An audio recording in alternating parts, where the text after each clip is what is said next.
श्री कृष्ण का गोप गोपियों को वैकुंठ धाम का दर्शन कराना। श्री नारद जी कहते हैं, एक दिन की बात है, नंदराज एकादशी का व्रत करके द्वादशी को निशीत काल में ही ग्वालों के साथ यमुना स्नान के लिए गए और जल में उतरे। वहां वरुण का एक सेवक उन्हें पकड़कर वरुण लोक में ले गया।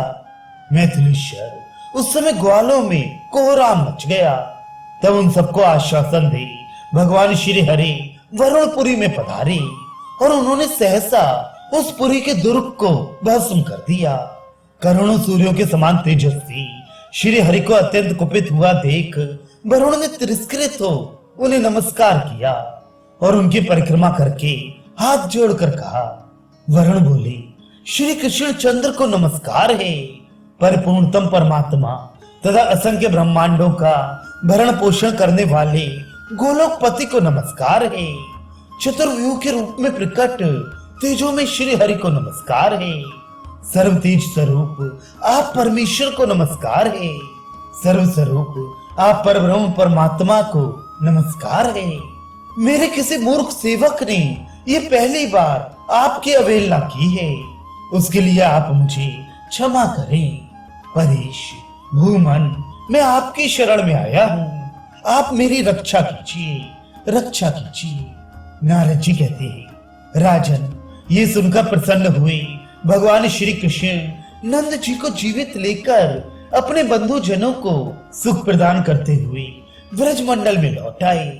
नंदराज के मुख से श्री हरि के उस प्रभाव को सुनकर गोपी और गोप समुदाय नंद नंदन श्री कृष्ण से बोले, प्रभु, यदि आप लोकपालों से पूजित साक्षात भगवान हैं, तो हमें शीघ्र ही उत्तम वैकुंठ लोक का दर्शन कराइए।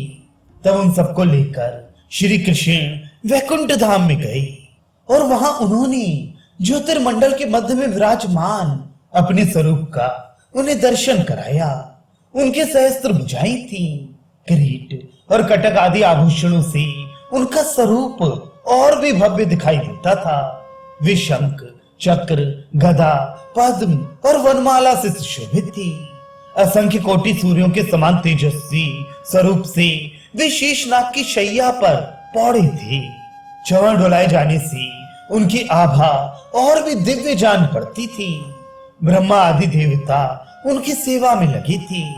उस समय भगवान के गदाधारी पार्षदों ने उन गोप गणों को सीधे करके उनसे प्रणाम करवाकर उन्हें प्रयत्न पूर्वक दूर खड़ा किया और उन्हें चिकित्सा देख वे पार्षद बोले, अरे वंचरो, चुप हो जाओ, इतना बोलो नहीं, भाषण ना करो। क्या तुमने श्री हरि की सभा कभी नहीं देखी है?